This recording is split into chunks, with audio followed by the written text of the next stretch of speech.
கர்த்தருக்கு ஸ்தோத்திரம். ஹல்லேலூயா. உங்கள் எல்லாரையும் பார்க்குறதுல ரொம்ப சந்தோஷமாக இருக்குது. எல்லோரும் நல்லா இருக்கீங்களா? சொல்லுங்களேன், நல்லா இருக்கீங்களா?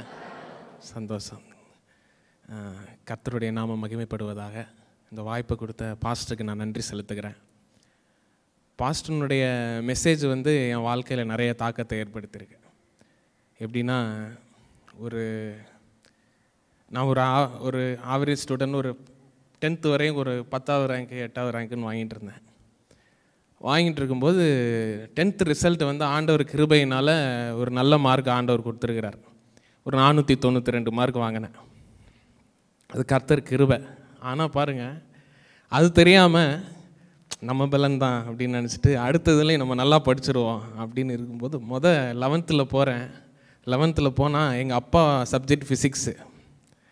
அந்த சப்ஜெக்ட்லேயே நான் ஃபெயிலு. ஏன்னா ஒரு சில நேரத்தில் நம்ம கர்த்தர் கொடுத்துருக்கிற கிருபையை புரிந்து கொள்ளலன்னா நமக்கு பெருமை வந்துடும். ஆமேன். அந்த நேரத்தில் தான் பாஸ்டருடைய செய்தி, கிருபையும் சத்தியமும்ன்ற செய்தியை நான் கேட்க ஆரம்பித்தேன். உண்மையிலே வாழ்க்கையில் அந்த செய்தி எனக்கு ரொம்ப பிரயோஜனமாக இருந்தது. ஆமேன். நாம் எல்லோரும் ஒரு கரங்களை தட்டிடுவோமே. கர்த்தர் நல்லவர். ஆமேன். அப்புறம் பாஸ் ஆகிட்டேன். நல்ல மார்க்கும் எடுத்தேன். கர்த்தர் அதுலேயும் நல்ல மார்க் எடுக்க வைத்தார். ஆமேன். கர்த்தருடைய வார்த்தைக்கு நேராக கடந்து செல்வோம்.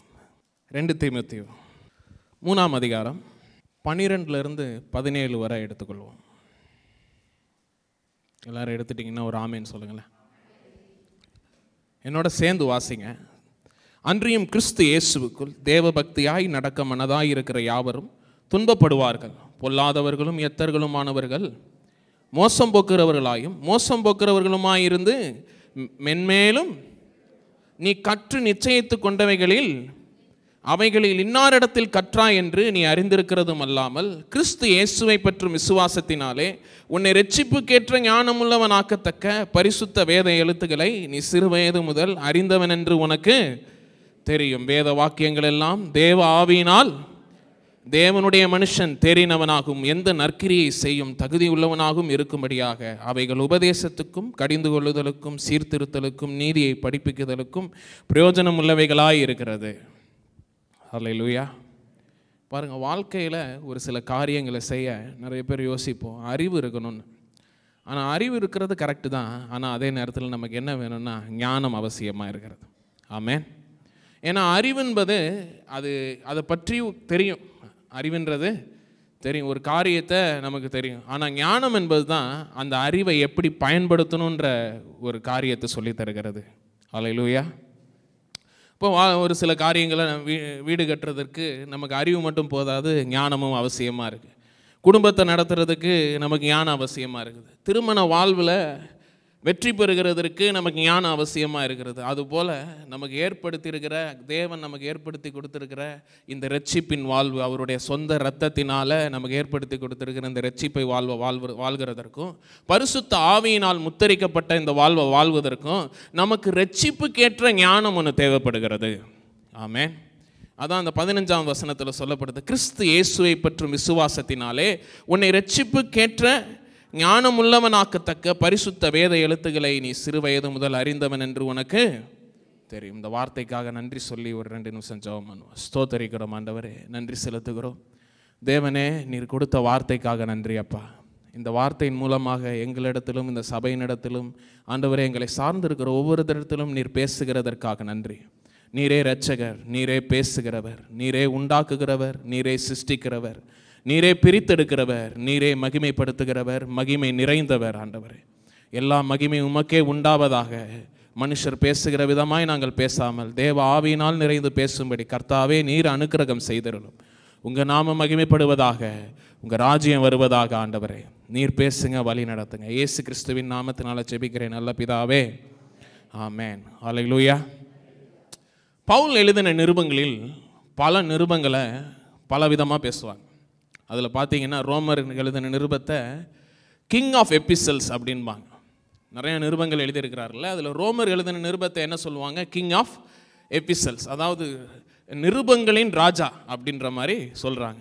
அதே மாதிரி எஃபிசியன்ஸ், அதாவது எபேசியருக்கு எழுதின நிருபத்தை நிருபங்களின் குயின், அதாவது ராணி அப்படின்ற மாதிரி சொல்கிறாங்க. ஏன்னா இந்த ரெண்டு நிருபங்களிலும் பல காரியங்கள் அடங்கியிருக்கு, பல உபதேசங்களால் நிறைந்திருக்கிறது. ரட்சிக்கப்பட்ட மனுஷனுடைய வாழ்வுக்கு தேவையான உபதேசங்கள் அனைத்தும், போதனைகள் அனைத்தும் இந்த ரெண்டு நிருபங்கள்லேயே அதிகமாய் நிரம்பி இருக்கிறது. ஆமென். ஆனால் இந்த பவுலனுடைய கடைசி காலத்தில், பவுலனுடைய வாழ்க்கை நிறைவேற நேரத்தில் எழுதப்பட்ட நிருபம் தான் இந்த 2 தீமோத்தேயுவுக்கு எழுதின 2வது நிருபம். இந்த நிருபத்தை நீங்கள் பார்க்கும்போது இந்த நிருபத்தில் உபதேசம் மாத்திரம் இல்லை, இந்த நிருபத்தில் அவருடைய அனுபவங்களால் நிறைந்த உபதேசம் நிறைந்திருக்கிறது. அனுபவங்களால் நிறைந்த உபதேசம் இதில் இருக்குது. இதில் ஒவ்வொரு காரியமும் என்ன விளக்குதுன்னா, ஒரு ஊழியக்காரன் எப்படி இருக்க வேண்டும் அப்படின்னு சொல்லுது. ஆனால் நீங்கள் கேட்கலாம், ஊழியக்காரன் எப்படி இருக்க வேண்டும்னா நாங்கள் ஊழியக்காரர்கள் இல்லையே. இல்லை, கர்த்தரால் அழைக்கப்பட்ட ஒவ்வொருத்தரும் ஊழியக்காரர்கள் தான். ஆமென். சபையில் இல்லாமல் இருக்கலாம், நீங்கள் வேலை செய்கிற இடத்துல கர்த்தருக்கென்ற ஊழியக்காரர்கள். ஆமென். நீங்கள் உங்கள் வீட்டில் நீங்கள் கர்த்தருக்கென்ற ஊழியக்காரர்கள், நீங்கள் படிக்கிற இடத்துல நீங்கள் கர்த்தருக்கென்ற ஊழியக்காரர்களாக இருக்கிறீங்க. அப்போ ஊழியக்காரன் எப்படி இருக்க வேண்டும்னு பவுல் என்ன பண்ணுறாரு? தன்னுடைய அனுபவத்தோடு கலந்த உபதேசத்தை இந்த தீமோத்தேயுவுக்கு எழுதின 2வது நிருபத்தில் என்ன பண்ணுறாரு? எழுதியிருக்கிறார். 2 தீமோத்தேயு 1ஆம் அதிகாரம் 2வது வசனத்தை எடுத்து நீங்கள் வாசிக்கும்போது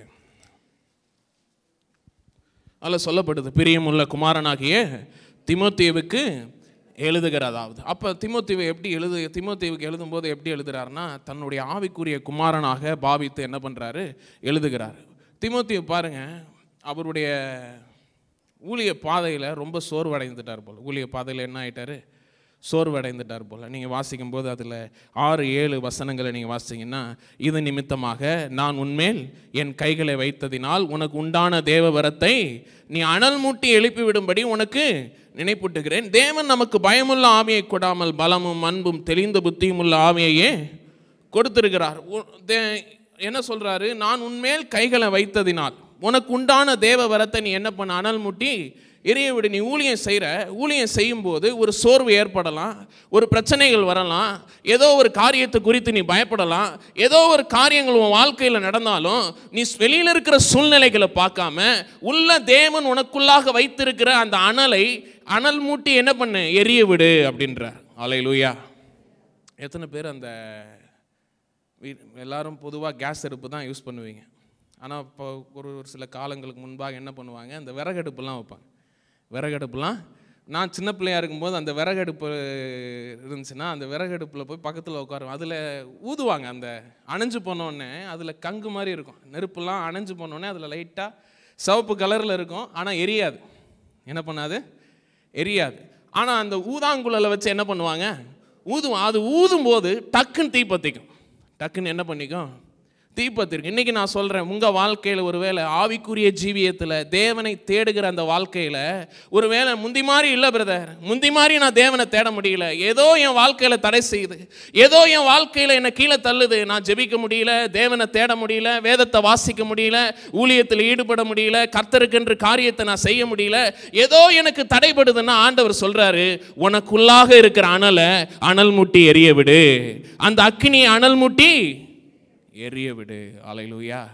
பக்கத்தில் பார்த்து சொல்லு, உங்களுக்கு உண்டான இந்த தேவ வரங்களை அனல் மூட்டி எரிய விடுங்க. ஆமென். எத்தனை பேர் எரிய விட போறீங்க? அல்லேலூயா. அதான் பாருங்க, அடுத்த வசனம் சொல்ற, தேவன் நமக்கு பயமுள்ள ஆவியை கொடாமல் அன்பும் பலமும் தெளிந்த புத்தியும் உள்ள ஆவியை கொடுத்திருக்கிறார்.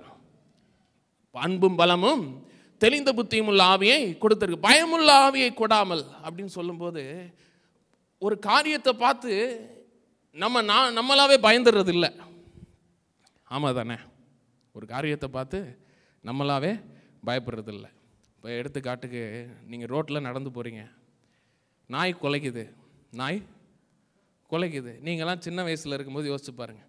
நாய் குலைக்கும் போது அந்த குறைக்கிற சத்தத்தை கேட்கும்போது உங்கள் இருதயத்தில் பயம் வருமா வராதா? நான் ஒத்துக்கிறேன், பயம் லைட்டாக வரும்.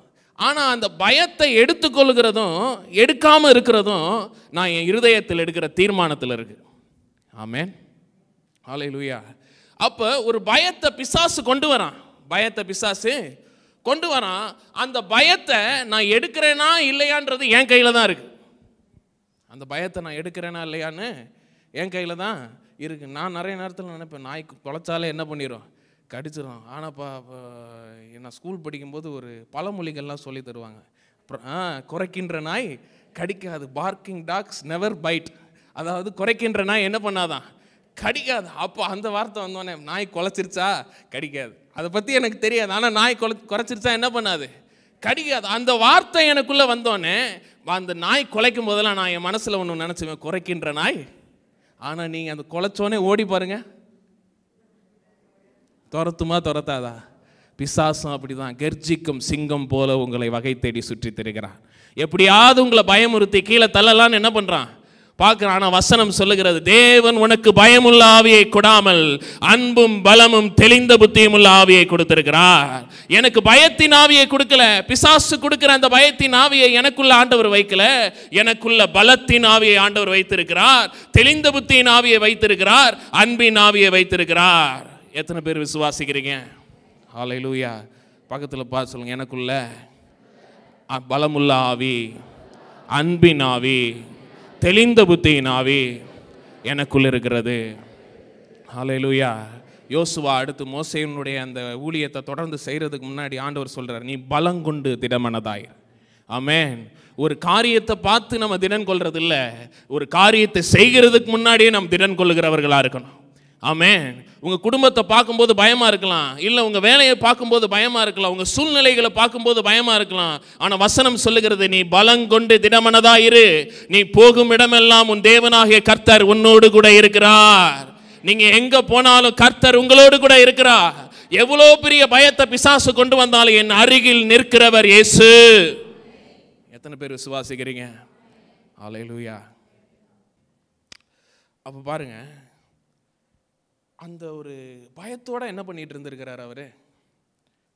ஊழிய பாதையில் நடக்கும்போது பவுல் சொல்கிறாரு, தேவன் உனக்கு பயமுள்ள ஆவி என்ன பண்ணலை, கொடுக்கல, அன்பும் பலமும் தெளிந்த புத்தியும் உள்ள ஆவியை கொடுத்துருக்கிறார். அன்பும் பலமும் தெளிந்த புத்தியும் உள்ள ஆவி. இதில் ரொம்ப முக்கியமான ஆவி, இந்த அன்பின் ஆவி, பலத்தின் ஆவி உங்களுக்கு ஓரளவு தெரிஞ்சிருக்கும். ஆனால் தெளிந்த புத்தியின் ஆவி நமக்கு ரொம்ப அவசியமாக இருக்குது.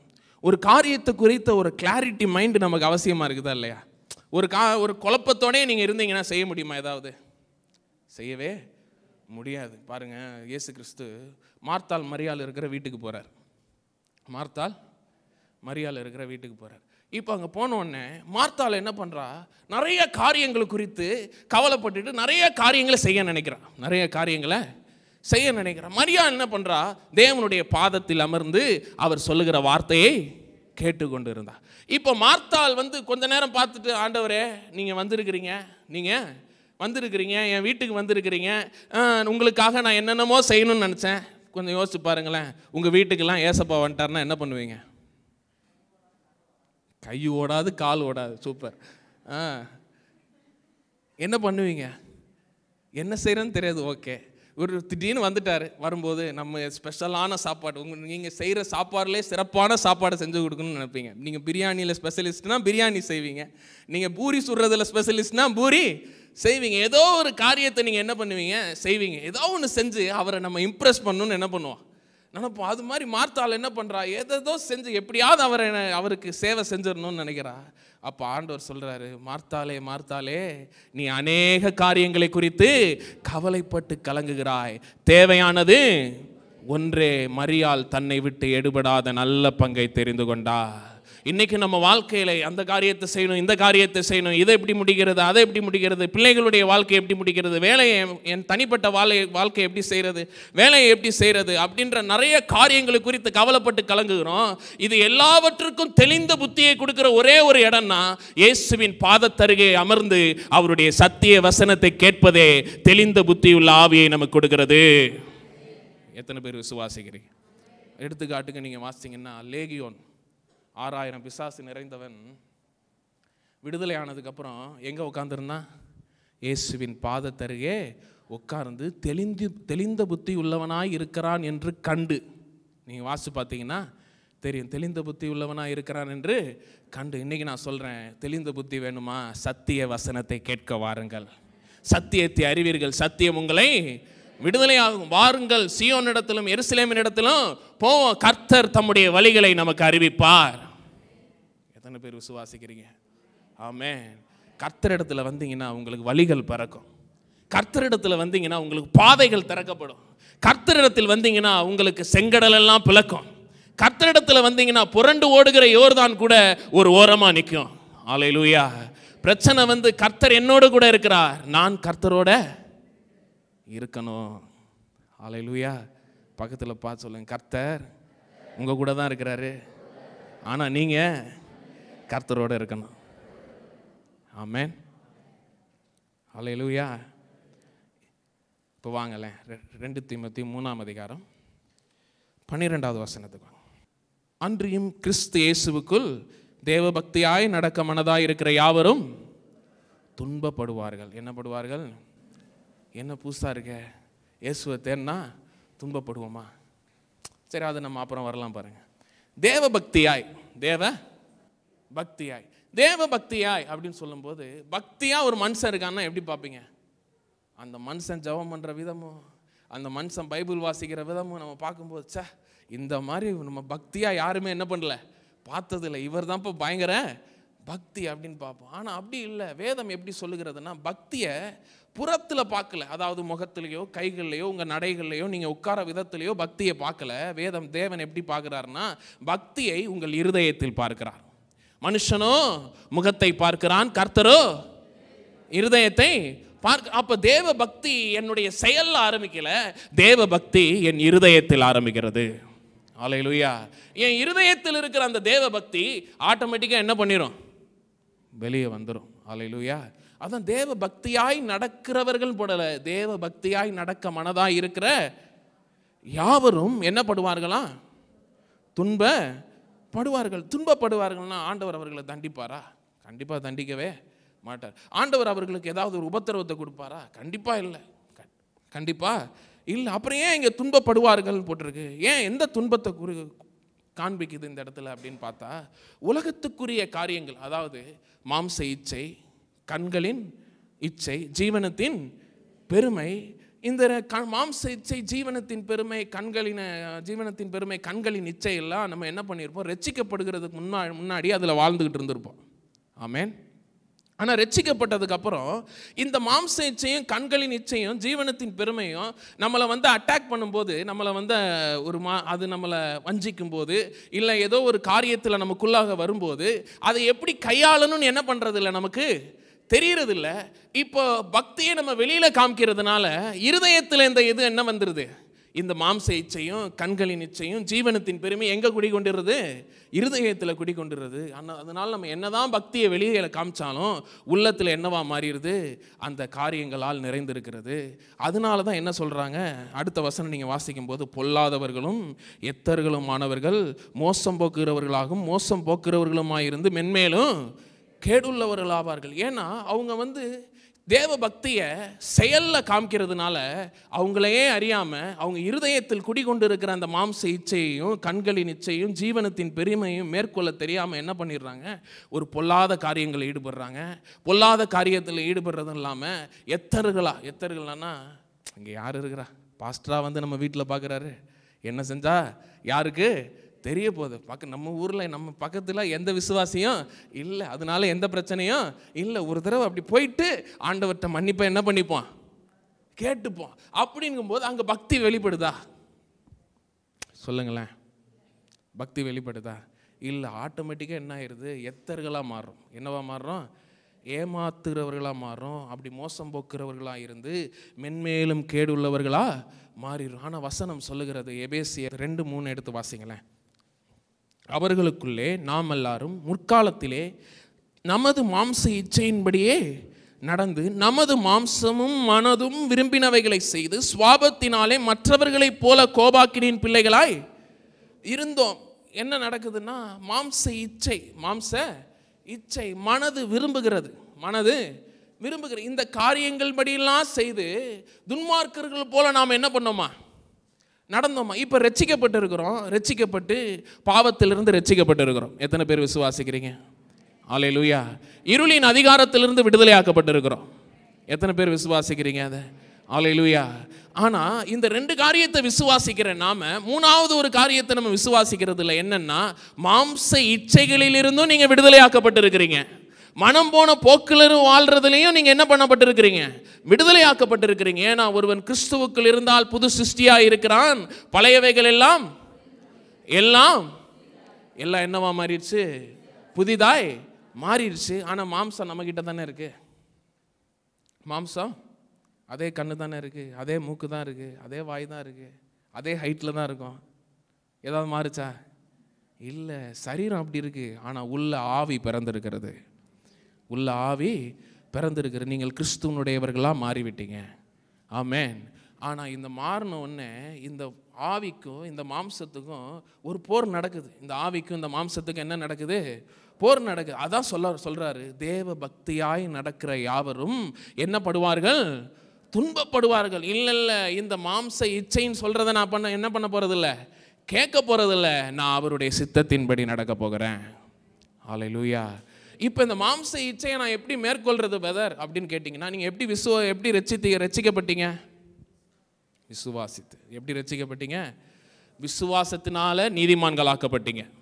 விசுவாசத்தினால பாவத்திலிருந்து விடுதலை ஆக்கப்பட்டீங்க. விசுவாசத்தினால இருளிலிருந்து விடுதலை ஆக்கப்பட்டீங்க. விசுவாசத்தினால நோயிலிருந்து விடுதலை ஆக்கப்பட்டீங்க. விசுவாசத்தினால இந்த மாம்ச இச்சையை நிறைவேற்றாதிருப்பீர்கள். ஹல்லேலூயா. இதை எப்படி கொண்டு போகிறதுன்னா விசுவாசத்தினால தான். ஏன் முயற்சி இல்லை, யாருடைய பலனால? அவருடைய பலனால, அவரை விசுவாசிப்பதனால. ஹல்லேலூயா. இப்போ வாங்களேன், திரும்ப 2 தீமோத்தேயு 3ஆம் அதிகாரம் 14வது வசனம். நீ கற்று நிச்சயித்து கொண்டவைகளில் என்ன பண்ணு? நிலைத்திரு. அவைகளை இன்னாரிடத்தில் கற்றாய் என்று நீ அறிந்திருக்கிறதும் அல்லாமல். யாருக்கிட்ட கற்றாய் என்று நீ அறிந்திருக்கிறதும் அல்லாமல், கிறிஸ்து இயேசுவை பற்றும் விசுவாசத்தினாலே உன்னை இரட்சிப்புக்கேற்ற ஞானம் உள்ளவனாக்கத்தக்க பரிசுத்த வேத எழுத்துக்களை நீ சிறுவயது முதல் அறிந்தவன் என்று உனக்கு தெரியும். நீ இயேசுவை விசுவாசிக்கிறதுனால இந்த உலகத்தில் ஒரு சில காரியங்கள், உலகத்துக்குரிய காரியங்கள் உன்னை சந்திக்கும் போது, உலகத்திற்குரிய காரியங்கள் உனக்கு சோதனையாக வரும்போது, நீ விசுவாசத்தினால என்ன பண்ற? உலகத்துக்குரியவனா இல்லாம பிதாவுக்குரியவனாக வாழ்ந்து காண்பிக்கிறாய். ஹல்லேலூயா. அதான் சொல்லப்படுது, கிறிஸ்து இயேசுவை பற்றும் விசுவாசத்தினாலே இந்த துன்பங்களை நீ சந்திக்கும் போது, ரட்சிக்கப்பட்ட வாழ்வில் நீ துன்பங்களை சந்திக்கும் போது, ஒரு சில உலகத்துக்குரிய காரியங்களை நீ சந்திக்கும் போது, அந்த நேரத்தில் நீ என்ன பண்ணணும்? விசுவாசித்தால் என்ன, ரட்சிப்புக்கேற்ற ஞானம் உள்ளவனாய் நாம் வாழ முடியும். ஹல்லேலூயா. எத்தனை பேர் விசுவாசிக்கிறீங்க? யாத்திராகமம் 31ஆம் அதிகாரம் 1 6 வரை வாசிப்போம். அப்போ இந்த வாழ்க்கையை வாழ்கிறதுக்கு, ரட்சிப்புக்கேற்ற வாழ்க்கையை வாழ்கிறதுக்கு நமக்கு என்ன தேவைப்படுது? ஞானம் தேவைப்படுது, விசுவாசம் தேவைப்படுது. ஆனால் எப்படி வாழணும்னா, ரட்சிப்புக்கேற்ற ஞானம் உள்ளவனாக்கத்தக்க. ரட்சிப்புக்கேற்ற அப்போ ஞானம் நமக்கு தேவைப்படுது. ஞானம் நமக்கு தேவைப்படுது. ஒரு சில காரியங்களை செய்ய உங்களுக்கு என்ன தேவைப்படுது? ஞானம் தேவைப்படுது. இப்போ எடுத்துப்போமே, எத்தனை பேருக்கு கார் தெரியும்? காருக்குள்ளே இருக்கிறது எல்லாருக்கும் என்ன பண்ணும்? தெரியும். ஸ்டேரிங் தெரியுமா? சொல்லுங்களேன். தெரியும். கியர் தெரியுமா? ஆக்சிலேட்டர் தெரியுமா? பிரேக் தெரியுமா? கிளச்சு தெரியுமா? டிரைவர் சீட் எதுன்னு தெரியுமா? தெரியும். இன்ஜின் எங்கே இருக்குன்னு தெரியுமா? எல்லாம் தெரியும். எல்லாத்தையும் குறித்த அறிவு நமக்கு இருக்கு. ஆனால் எத்தனை பேருக்கு கார் ஓட்ட தெரியும்? ஒரு சிலவங்களுக்கு தான் என்ன பண்ணும்? தெரியும். நமக்கு அறிவு இருக்கு, ஆனால் அதை பயன்படுத்த தெரியல. நமக்கு அறிவு இருக்கு, ஆனால் என்ன பண்ண தெரியல, பயன்படுத்த தெரியல. நம்ம சத்தியத்தை குறித்து இந்த பரிசுத்த வேத எழுத்துக்களை சிறு வயது முதல் தீமோத்தேயு என்ன பண்ணியிருக்கிறாரு? அறிந்திருக்கிறாரு. பவுல் சொல்றாரு, அந்த அறிவு போதாதுப்பா, அதை எப்படி பயன்படுத்தணுன்ற ஞானம் உனக்கு வேண்டும். ஹல்லேலூயா. பரிசுத்த ஆவியானவருக்குள்ள முத்தரிக்கப்பட்டிருக்கிறான்னு அறிவு மட்டும் போதாது, அதை எப்படி உன் வாழ்க்கையில செயல்படுத்தணுன்ற ஞானம் உனக்கு வேணும். இயேசு கிறிஸ்து ரத்தம் சிந்திருக்கிறார் என்ற அறிவு மட்டும் போதாது, அதை எப்படி உன் வாழ்க்கையில பயன்படுத்தணும், எங்க சொல்லணும், எப்படி நான் தேவனோடு உறவு கொள்ளணும் என்ற ஞானம் உனக்கு அவசியமா இருக்கிறது. ஹல்லேலூயா.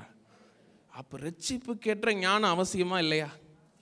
பக்கத்தில் பார்த்து சொல்லுங்க, ரட்சிப்புக்கேற்ற ஞானம் அவசியமாக இருக்கிறது. ஹல்லேலூயா. அப்போ ஒரு சில காரியத்தை நம்ம அறிஞ்சுக்கிறோம், ஒரு சில காரியத்தை அறிஞ்சுக்கிறோம், ஆனால் அதை ஞானமாக நம்ம என்ன பண்ணணும்? செயல்படுத்தணும். இங்கே தான் பாருங்கள், யாத்திராகமம் 31ஆம் அதிகாரத்தில் 1-6 வரை நான் என்ன பண்ணுறேன், வாசிக்கிறேன். பின்னும் கர்த்தர் மோசேயை நோக்கி, நான் யூதாவின் கோத்திரத்தில் ஊருடைய மகனான ஊரியின் குமாரன் பெசலேயலை பேர் சொல்லி அழைத்து, வினோதமான வேலைகளை அவன் யோசித்து செய்கிறதற்கும், பொன்னிலும் வெள்ளியிலும் வெண்கலத்திலும் வேலை செய்கிறதற்கும், இரத்தினங்களை முத்திரை வெட்டாக வெட்டி பதிக்கிறதற்கும், மரத்தில் சித்திரை வேலைகளை செய்கிறதற்கும் மற்றும் சகலவித வேலைகளையும் யூகித்து செய்கிறதற்கும் வேண்டிய ஞானமும் புத்தியும் அறிவும் அவனுக்கு உண்டாக அவனை தேவ ஆவியினால், மேலும் தான் கோத்திரத்தில் உள்ள அகிசாமின் குமாரனாகிய அகோலியாபையும் அவனோடே துணையாக கூட்டினதுமின்றி ஞானம் இருதயம் உள்ள யாவருடைய இருதயத்திலும் ஞானத்தை நான் உனக்கு கட்டளையிட்ட யாவையும் அவர்கள் செய்வார்கள். மோசேவை சீனாய் மலையை கூட்டிகிட்டு போய் ஆண்டவர் ஆசரிப்பு கூடாரத்தை பற்றி காண்பிக்கிறார். ஆண்டவர் ஆசரிப்பு கூடாரத்தை பற்றி காண்பிக்கிறார். ஆசரிப்பு கூடாரத்தை காண்பிக்கும் போது, கட்டுன்னு சொல்லும்போது ஆண்டவரே செஞ்சு கொடுத்துட்டாரா? இல்லை. ஆண்டவரே என்ன பண்ணலை, எப்படி செய்யணும்னு சொன்னார். எப்படி செய்யணும்னு, எப்படி என்னென்னலாம் இருக்கணும், கிருபாசன பெட்டியில் என்ன இருக்கணும், 2 கேருபீன்கள் இருக்கணும், உடன்படிக்கை பெட்டி மேலே அந்த கிருபாசனத்தை என்ன பண்ணணும், வைக்கணும். அதன் மத்தியில் தான் நான் என்ன பண்ணுவேன், உலாவுவேன். அந்த உடன்படிக்கை பெட்டியை நீ தூக்கிட்டு போகிறதுக்கு 2 சைட்லையும் வளையங்களை பண்ணணும். அதில் சித்தி மரத்தினால் நீ என்ன பண்ணணும், பாய்ச்சிட்டு அதில் ஆசாரியர்கள் தான் என்ன பண்ணணும், எடுத்துகிட்டு போகணும். அது மகா பரிசுத்த ஸ்தலத்தில் இருக்கணும். அதுக்கு முன்னாடி ஒரு திரைச்சிலையை போடு, திரைச்சிலைக்கு முன்பாக ஒரு தூபபீடத்தை வை. அந்த தூபபீடத்தை எப்படி செய்யணுன்றதை காண்பிக்கிறாரு. அடுத்து சமூக தப்பங்களை வைக்கிறதுக்கு அதை காண்பிக்கிறாரு. அப்புறம் குத்து விளக்கு எங்கே இருக்கணுன்றதை என்ன பண்ணுற, எப்படி செய்யணுன்றதை, என்ன இருக்கணும் குத்து விளக்கில் அப்படின்றத என்ன பண்ணுறாரு, காண்பிக்கிறாரு. அடுத்து பலிபீடம் எப்படி இருக்கணும்னு காண்பிக்கிறாரு. அப்புறம் அந்த கழுவுகிறதற்கு தொட்டி எப்படி இருக்கணும்னு காண்பிக்கிறாரு. எல்லாவற்றையும் சீனாய் மலையில் மோசேக்கு தேவன் கட்டளையிட்டு இப்படிலாம் இருக்கணும் என்பதை என்ன பண்ணுறாரு, காண்பிக்கிறார். அல்லேலூயா. இதெல்லாம் சொல்லிட்டு ஆண்டவர் சொல்றாரு, நான் யூதா கோத்திரத்தில் ஊருடைய மகனான ஊரியின் குமாரன் பெசலேயலை பேர் சொல்லி அழைத்து, யாரை பேர் சொல்லி அழைத்திருக்கிறேன், பெசலேயலை பேர் சொல்லி அழைத்து வினோதமான வேலைகளை அவன் யோசித்து செய்கிறதற்கும், பொன்னிலும் வெள்ளியிலும் வெண்கலத்திலும் வேலை செய்கிறதற்கும், இரத்தனங்களை முத்திரை வெட்டாக வெட்டி பதிக்கிறதற்கும், மரத்தில் சித்திரை வேலைகளை செய்கிறதற்கும் மற்றும் சகலவித வேலைகளை யூகித்து செய்கிறதற்கும் வேண்டிய ஞானமும் புத்தியும் அறிவும் அவனுக்கு உண்டாக அவனை தேவ ஆவியினால் என்ன பண்ணினேன், நிரப்பினேன். அல்லேலூயா. அப்போ யூதா கோத்திரத்தில் பெசலேயலை பேர் சொல்லி அழைக்கிறார். பெசலேயல் என்ன பண்ணுறாரு, பேர் சொல்லி அழைக்கிறார். இன்னைக்கு உங்களெல்லாம் எப்படி அழைத்திருக்கிறார், எப்படி அழைத்திருக்கிறார்? என் பேர் அலெக்ஸ்னா அலெக்ஸின் பெயர் சொல்லி அழைத்திருக்கிறார். அல்லேலூயா. பாஸ்டர் பேர் சொல்லி அழைத்திருக்கிறார். உங்கள் எல்லாரையும் என்ன பண்ணியிருக்கிற, பேர் சொல்லி அழைத்திருக்கு. இங்கே இருக்கிற ஒவ்வொருத்தரையும் ஆண்டவர் பெயர் சொல்லி அழைத்திருக்கிறார். நீங்கள் சும்மா வந்து இங்கே உட்காரல, கர்த்தர் அழைத்ததுனால தான் இங்கே ஆரம்பத்திலிருந்து கடைசி வரை நீங்கள் உட்கார்ந்துருக்கிறீங்க. அல்லேலூயா. அப்போ கர்த்தர் உங்களை பெயர் சொல்லி அழைத்திருக்கிறார். கர்த்தர் என்ன பண்ணியிருக்கிறார், பெயர் சொல்லி அழைத்திருக்கிறார். பெயர் சொல்லி அழைத்து உங்களுக்கு பெசலேயலுக்கு என்ன பண்ணாராம், சகல வேலைகளை,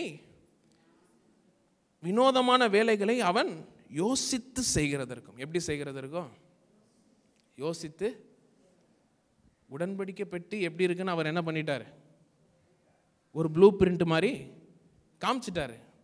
அதில் என்ன யோசிக்க வேண்டியது இருக்கு, அப்படியே செஞ்சிட வேண்டியதானே, கேட்கலாம்ல. இங்கெங்கெல்லாம் இதெல்லாம் பதிப்பா அப்படின்னு சொல்லும்போது அதில் என்ன யோசிக்க வேண்டியது இருக்குது, அதை அப்படியே என்ன பண்ணிடலாம், செஞ்சிடலாம்ல. இன்னொன்று மற்ற 5வது வசனம், மற்ற சகலவித வேலைகளை யூகித்து செய்கிறதற்கும் எதனால நிரப்புனாரா, தேவ ஆவியால். எதனால நிரப்புனாரு, ஞானத்தின் ஆவியால், தேவ ஆவியால், பரிசுத்த ஆவியால் நிரப்பினார். அல்லேலூயா. இன்றைக்கும் பாருங்கள், அன்னைக்கு ஆசரிப்பு கூடாரத்தில் எல்லாவற்றையும் கட்டளையிட்ட யாவையும் அவன் செய்வான்னு சொல்லிட்டாரு. மோசேட்ட சொன்னாரா, பெசலேயல்கிட்ட சொன்னாரா? மோசேட்ட தான் சொன்னார். யார்கிட்ட சொன்னார், மோசேட்ட சொன்னார். ஆனால் யார் செய்கிறது, இன்னைக்கு வாரம் ஞாயிற்றுக்கிழமை வரீங்களே, ஆண்டவர் உங்களுக்கு வார்த்தையை யார் வழியாக பேசுகிறாரு? பாஸ்டர் வழியாக தான் பேசுகிறார். ஆமென். யார் வழியாக பேசுகிறாரு? பாஸ்டர் வழியாக தான் பேசுகிறார். அதை நீங்கள் கேட்டுட்டு உங்கள் வாழ்க்கையில் நீங்கள் பயன்படுத்துகிறீங்க. எத்தனை பேர் விசுவாசிக்கிறீங்க? ஆமென்.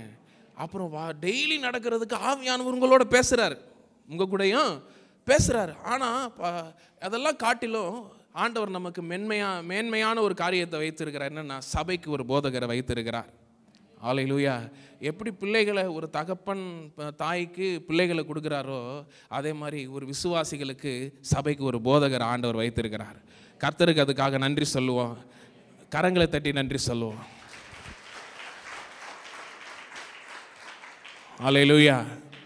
அப்போ இது தேவன் கொடுக்குற காரியம், தேவன் கொடுக்குற காரியம். மோசேட்ட ஆண்டவர் சொல்கிறார், மோசேட்ட சொல்லி பெசலேயல்கிட்ட பேச சொல்கிறார். மோசேட்ட சொல்லி என்ன பண்ணுறாரு? பெசலேயல்கிட்ட பேச சொல்கிறார். அப்போ பெசலேயலுக்கு எங்கே இருக்கிறான்? வனாந்தரத்தில் இருக்கிறான். எங்கே இருக்கிறான்? வனாந்தரத்தில் இருக்கிறான். வனாந்தரத்தில் வேலைகளை செய்கிறதற்கு ஆவியினால் அவனை நிரப்பினார். ஆமென். இன்னைக்கு யாராவது சொல்லலாம், என் வாழ்க்கையே வனாந்தரம் பிரதர், என் வாழ்க்கையே வனாந்தரம், நான் நடக்கிறதே அப்படியே எரியுது, நான் நடக்கிற பாதையெல்லாம் என்ன பண்ணுது? அக்கினியில் எரியிற மாதிரி எரியுதுன்னு நீங்கள் சொல்லலாம். ஆனால் நான் சொல்கிறேன், வனாந்தரத்தில் தேவ ஆவியினால் பெசலேயலை நிரப்பினார்னா, நீங்கள் நடக்கிற பாதையில் உங்களை தேவ ஆவியினால் நிரப்புவாரா மாட்டாரா? நிச்சயமாக நிரப்ப வல்லமை உள்ளவராக இருக்கிறார். ஹல்லேலூயா. எதற்கு நிரப்புகிறார்? சாதாரண ஒரு விஷயத்துக்காக இல்லை. வனாந்தரத்தில் அவருடைய ஆசரிப்பு கூடாரத்தை நாட்டுவதற்கு, மக்கள் மத்தியில் தேவன் உலாவுகிறதற்கு அவர் ஆசரிப்பு கூடாரன்ற ஒரு டிசைனை பூமிக்கு தந்தார். ஆசரிப்பு கூடாரன்ற டிசைன் என்ன பண்ணார்? பூமிக்கு தந்தார். அந்த ஆசரிப்பு கூடாரத்தில் தேவன் எப்படி இருக்கணும், அவருக்கு எப்படி ஆராதனை செய்யணும், தேவன் தலைமுறை தோறும் மக்கள் இங்கே தான் என்ன பண்ணணும்? தேவனை தொழுது கொள்ளணும். அப்போ அந்த ஆசரிப்பு கூடாரம் எப்படி இருக்கணும்னு டிசைனை அந்த மனுஷனுக்கு, மோசேக்கு வழியாக பெசலேலுக்கு தந்தார். பெசலேல் என்ன பண்ணுறாரு? யோசித்து செய்கிறார். இன்னைக்கு யோசிச்சு பாருங்களேன். திருமண வாழ்வுன்றது ஒரு ஆசரிப்பு கூடாரம் மாதிரி தான். திருமண வாழ்வுன்றது ஏன்னா நான் சொல்கிறேன் பாருங்கள். ஏதேன் தோட்டத்தில் என்ன இருக்குது? 2 கேருபீன்கள் இருந்தது. கிருபாசன பெட்டியில் என்ன இருந்துச்சு? 2 கேருபீன்கள் இருந்துச்சு. ஏன்? அங்கே தேவனுடைய பிரசன்னம் இருக்கிறார். தேவனுடைய ஆதாம் ஏவாளும் பாவம் செய்கிறதுக்கு முன்பாக அவர்கள் நடுவில் உலாவனாரா? உலாவலையா? உலாவனார். சபை உருவாகிறதுக்கு முன்னாடி, ஆசரிப்பு கூடாரம் உருவாகிறதுக்கு முன்னாடி தேவன் முதல்ல உண்டாக்கின தேவனுடைய ஆலயம் அவர் உண்டாக்கின குடும்பம் தான். ஆமென். அவர் உண்டாக்கின. அப்போ இந்த குடும்பத்தை கட்ட, இந்த பிள்ளைகளை வளர்க்க, சகல வேலைகளை யோசித்து செய்யக்கூடிய ஞானத்தை உங்களுக்கு தருவாரா மாட்டாரா? கண்டிப்பாக தருவார். எனக்கு இந்த பிள்ளையை வளர்க்கவே தெரில, என்ன சொன்னாலும் இவன் என்ன பண்ண மாட்டான்? கீழ்ப்படியவே மாற்றான் அப்படின்னு நீங்கள் சொல்லலாம். ஆனால் ஆண்டவர் எப்படி பெசலேலுக்கு அந்த அந்த வேலையை கொடுத்தாரோ, அதே மாதிரி இந்த பிள்ளையை வளர்க்கக்கூடிய வேலையை உங்ககிட்ட தான் கொடுத்துருக்கிறார். ஹல்லேலூயா. அதை நீங்களா செய்ய முடியாது. ரட்சிப்புக்கேற்ற ஞானத்தின் ஆவியினால் நிரம்பி தான் நீங்கள் செய்ய முடியும். ஹல்லேலூயா. உங்களுக்கு ஒரு வேலையை கொடுத்துரு. நீங்கள் ஒரு வேலையில் இருக்கலாம், ஒரு தொழிலில் இருக்கலாம், ஒரு பிஸ்னஸ் செய்யலாம், இல்லை ஏதோ ஒரு காரியத்தில் இருக்கலாம், ஒரு விவசாயியாக இருக்கலாம், ஏதோ ஒரு வேலையை நீங்கள் செய்யலாம். ஆனால் அந்த வேலையை கொடுத்தது யார்? யாருங்க? சத்தமாக தான் சொல்லுங்களேன். கர்த்தர் தான் அந்த வேலையை கொடுத்துருக்கிறார்.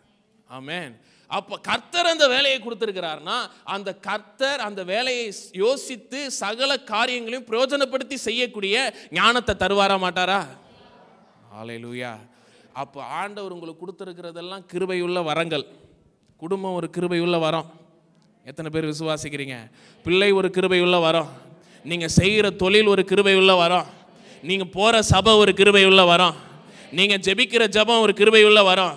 அப்போ இதெல்லாம் எப்படி செய்யணும்னு யோசித்து செய்யக்கூடிய ஞானம் உங்களுக்கு இருந்தால் ஆண்டவர் உங்களை மென்மேலும் உயர்த்துவார். அப்போ தேவபக்தியாய் நடக்கும்போது ஒரு சில துன்பங்களை நீங்கள் பார்க்குறீங்க. அந்த துன்பங்கள் இன்னும் என்ன பண்ணுது? பிசாசு எதுக்கு கொண்டு வரான்? இன்னும் நீங்கள் மேலே வந்துடக்கூடாதுன்னு தான். ஆனால் நீங்கள் அதன் மத்தியிலையும் ரட்சிப்புக்கேற்ற ஞானத்தின் ஆவியினால் நிறைந்து நீங்கள் செயல்படும் போது, உலகத்தில் உபத்திரவம் வந்தாலும், இடரல்கள் வந்தாலும், தேவ ஆவியானவர் உங்களுக்குள்ளே இருந்தால் நீங்கள் மென்மேலும் உயர்த்தப்படுவீர்கள். ஹல்லேலூயா. எத்தனை பேர் விசுவாசிக்கிறீங்க? அதான் தானியேலை பார்த்து சொல்கிற, விசேஷித்த ஆவியுடைய மனிதன், விசேஷித்த ஆவியுடைய யோசேப்பை பார்த்து சொல்கிறாங்க, தேவனுடைய ஆவியை பெற்ற இந்த மனுஷனை போல வேற ஒருவனை யாராவது நம்ம பார்க்க முடியுமா? இவன்ட்டே அந்த அதிகாரத்தை கொடுத்துரு. நீங்கள் இந்த ஆண்டவருடைய ஞானத்தின் ஆவியினால் நிரப்பப்படுகிற காரியத்தில் நீங்கள் ஃபோக்கஸ் பண்ண ஆண்டவர் வெளியில் இருக்கிற காரியத்திலலாம் உங்களை உயர்த்தி கொண்டே இருப்பார். எத்தனை பேர் விசுவாசிக்கிறீங்க? ஹல்லேலூயா. பாருங்க,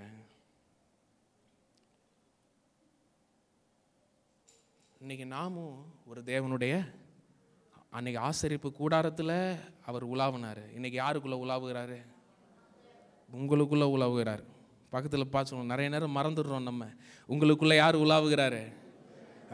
ஆவியானவர் உங்களுக்குள்ளே உலாவுகிறார். ஆசரிப்பு கூடாரத்தில் யாருமே போக முடியாத இடத்துல உலாவின தேவன் இன்னைக்கு உங்களுடைய இருதயத்தில் உலாவி கொண்டு இருக்கிறார். இன்னைக்கு நீங்கள் தேவனுடைய ஆலயமாக இருக்கிறீங்க. எப்படி நீங்கள் செஞ்சதுனாலயா? இயேசு கிறிஸ்து சிலுவையில் ரத்தம் சிந்தினதுனால இன்னைக்கு நாம் எல்லாரும் தேவனுடைய ஆலயமாக இருக்கிறோம். ஹல்லேலூயா. சரி, இப்போ வாங்களேன் 2 தீமோத்தேயு 3 அதிகாரம் 16வது வசனம்.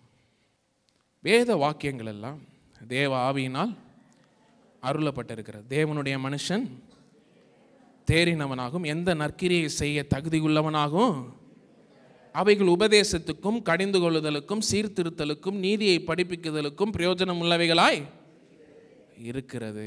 வேத வாக்கியங்கள் எல்லாம் யாருனால் அருளப்பட்டிருக்கிறதா?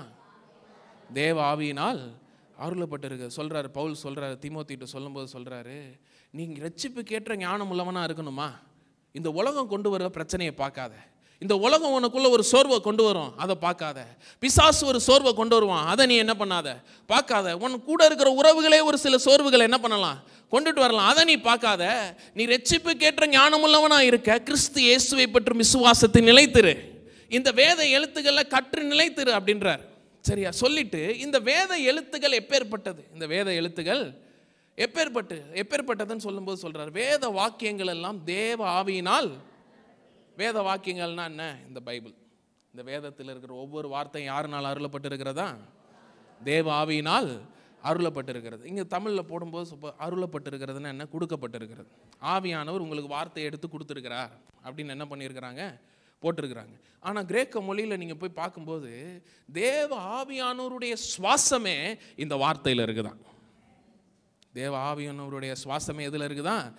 இந்த ஒவ்வொரு எப்படி மனுஷனுடைய நாசியில் சுவாசத்தை ஊதும்போது மனுஷன் ஜீவ ஆத்துவாமா மாறினானோ, இதில் இருக்கிற வேத எழுத்துக்கள் எல்லாம் வெறும் எழுத்துக்கள் அல்ல, இந்த எழுத்துக்களுக்குள்ள தேவ ஆவியானவர் வசிக்கிறார். ஹல்லேலூயா. அதான் பார்க்க சொல்லும்போது வரும்போது இன்னைக்கு எனக்கே பேசின மாதிரி இருந்துச்சு. எனக்கே ஏன் சொல்கிறீங்க?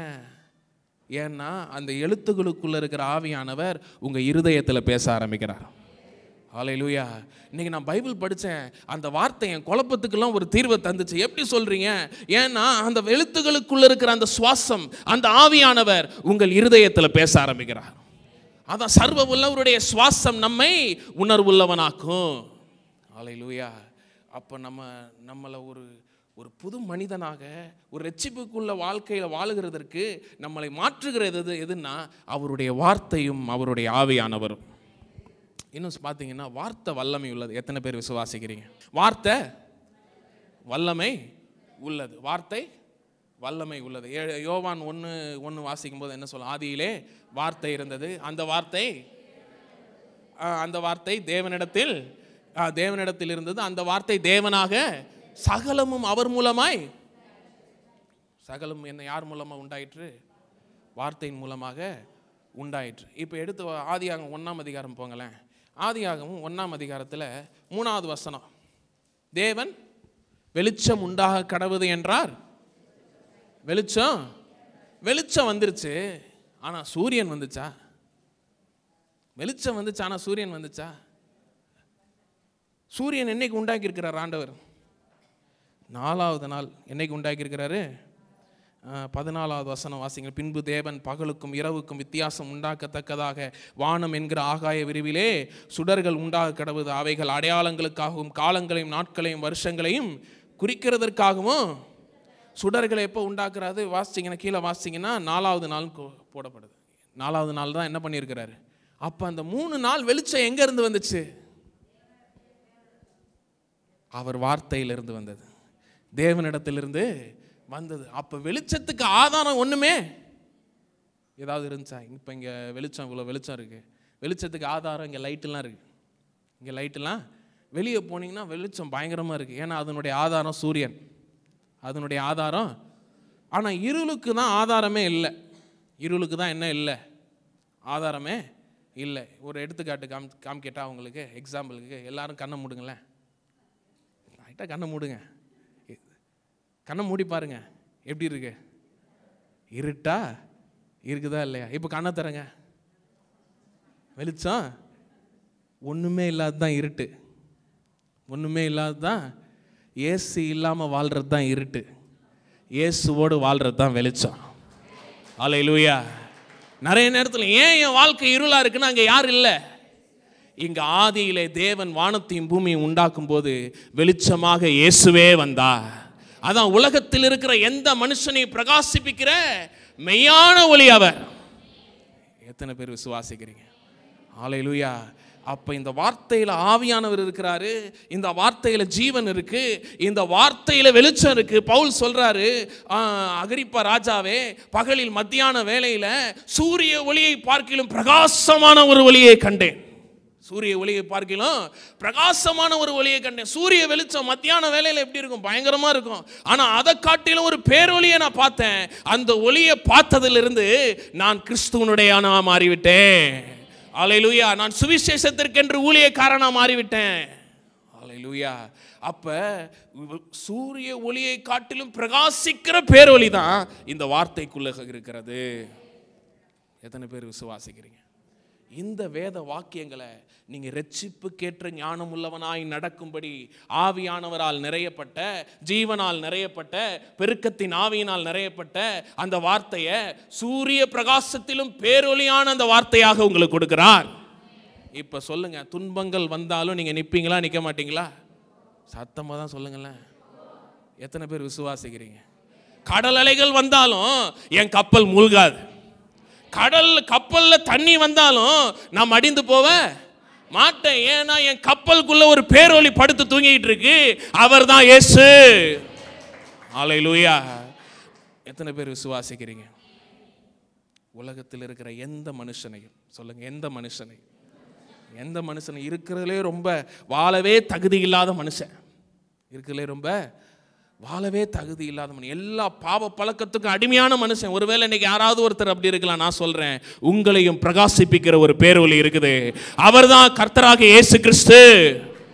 அல்லேலூயா. அவரை விசுவாசித்தீர்கள் என்றால் நீங்க ரட்சிப்புக்கேற்ற ஞானம் உள்ளவர்களா மாறலாம். ஆமென். நம்ம சொல்லுவோம், இல்லை நம்மளாலலாம் அப்படி வாழ முடியுமா, நம்மளாம் அவ்வளோ விசுவாசமாக இருக்க முடியுமா?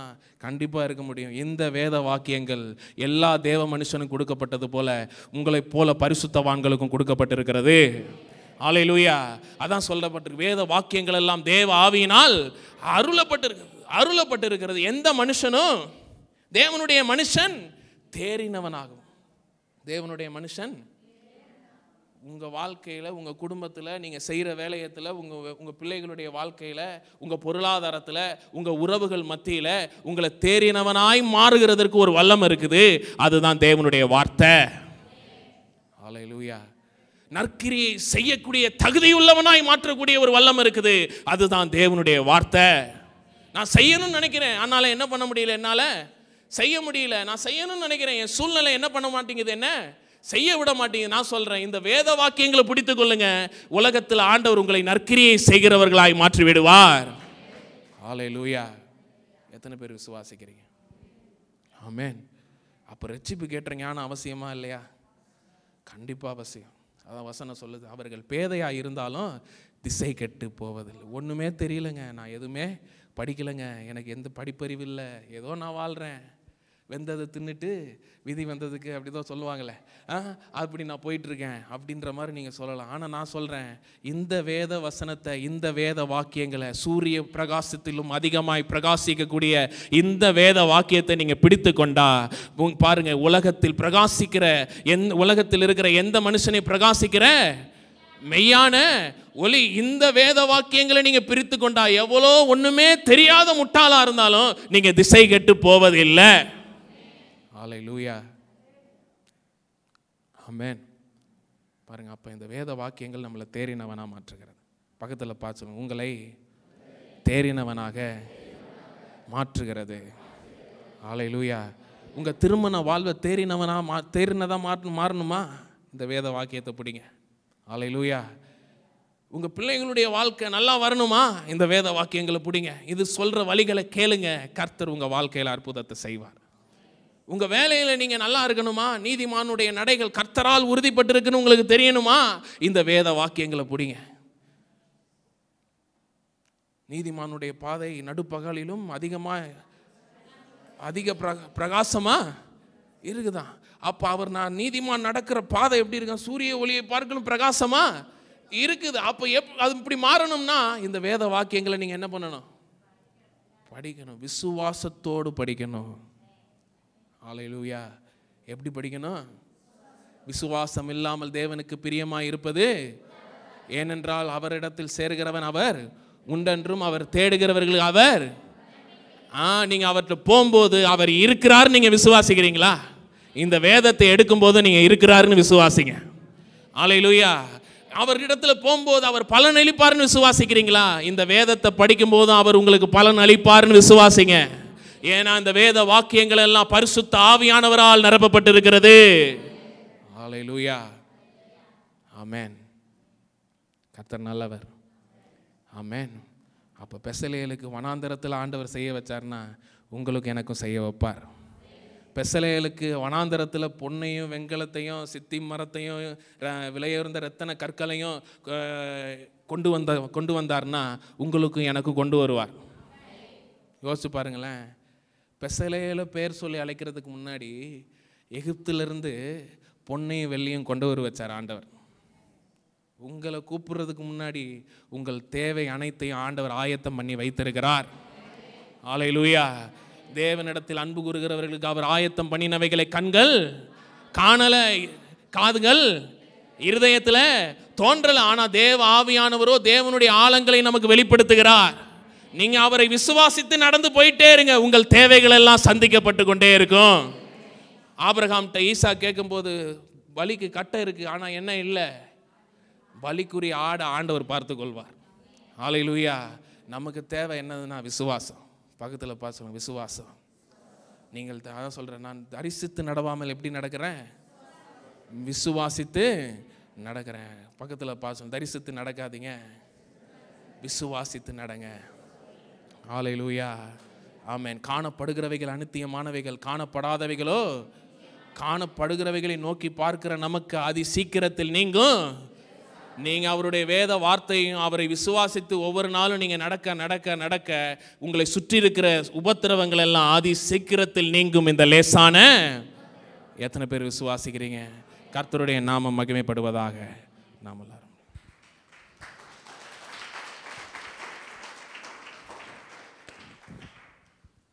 தம்பி சொன்னது உள்ளே போச்சா?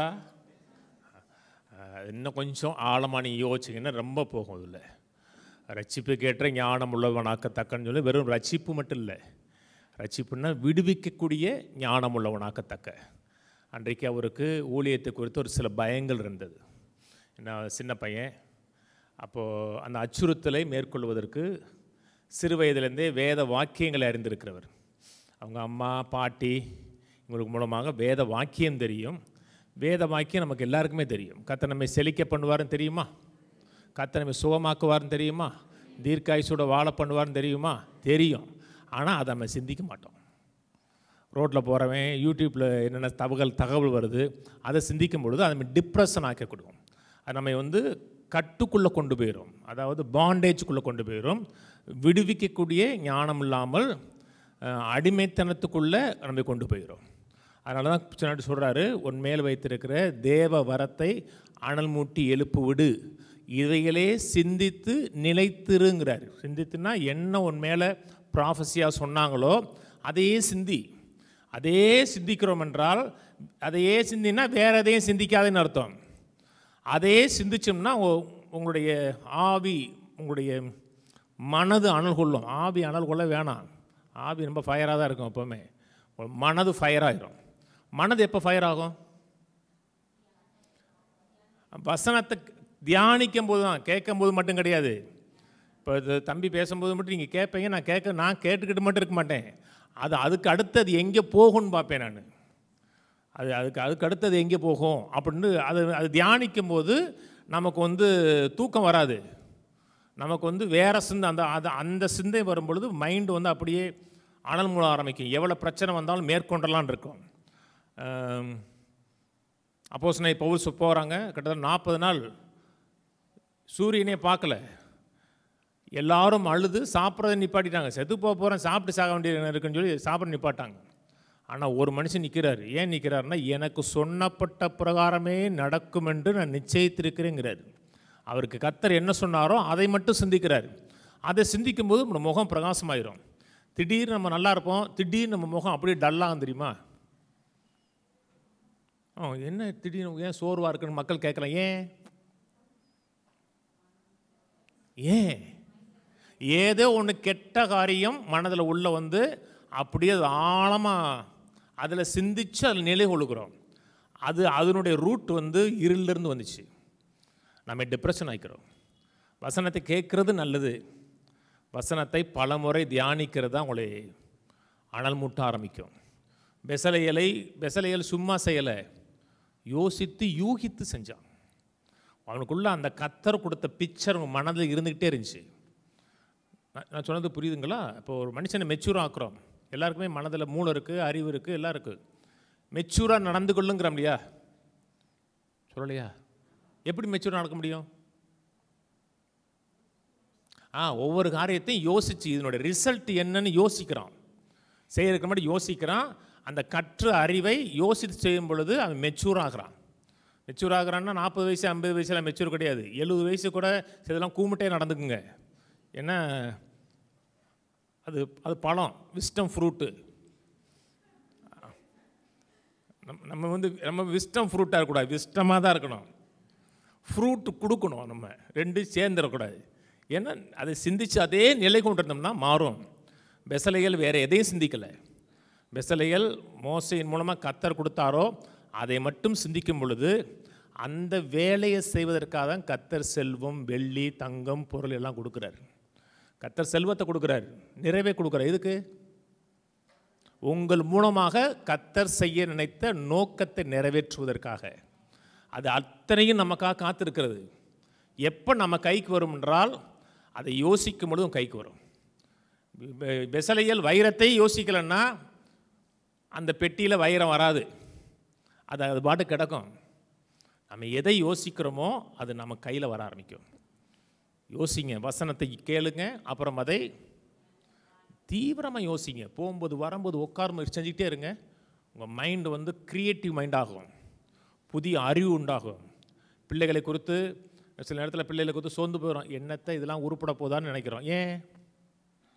செஞ்ச காரியம் மனதில் வருது, சொன்ன காரியம் மனசில் வரமாட்டேங்குது. கர்த்தர் உன் பிள்ளைகள் அற்புதங்களாகவும் அடையாளங்களாக இருப்பார்கள், உன் பிள்ளைகளால் கர்த்தரால் போதிக்கப்பட்டிருப்பாருன்னு தெரிய மாட்டுக்கு. நம்ம அந்த உலகம் அவன் சொல்லி கொடுத்துருப்பானோ இவங்க எடுத்துருப்பானோ அதுதான் நம்ம நினைக்கிறோம். கர்த்தர் சொன்னதை நினைக்கும் பொழுது அது சூழ்நிலையை மாற ஆரம்பிக்குது. இது எங்கேயுமே இல்லை, நம்முடைய மைண்டில் தான் இருக்குது.